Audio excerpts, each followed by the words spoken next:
Welcome to another video. Today we have something very cool, super interesting video for you guys. I'm gonna show you how to unlock the network of your phone to use it with any carrier. This is 100% legal. Your phone will not be damaged in any way. It is in fact very positive and beneficial to be fully network unlocked. Because your phone's resale value will increase because your phone will be compatible with any other carrier worldwide. We're gonna begin.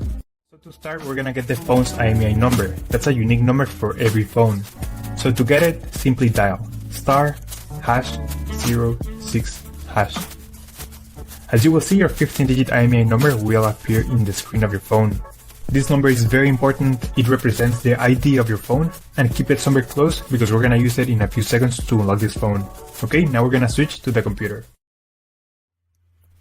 And in this website, we will request the unlock code to unlock this phone or any other phone you want to unlock. So we're gonna start by filling up the information here. As you can see here, there is a form. And now you just have to wait. You have to wait until they send you your unlock code. This may take 5 minutes and up to 3 or 10 business days. It depends on every brand.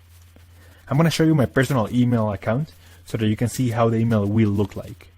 And as you can see here, I got this message and it confirms that the phone has been unlocked. Thank you so much for watching this video. If you have any questions, just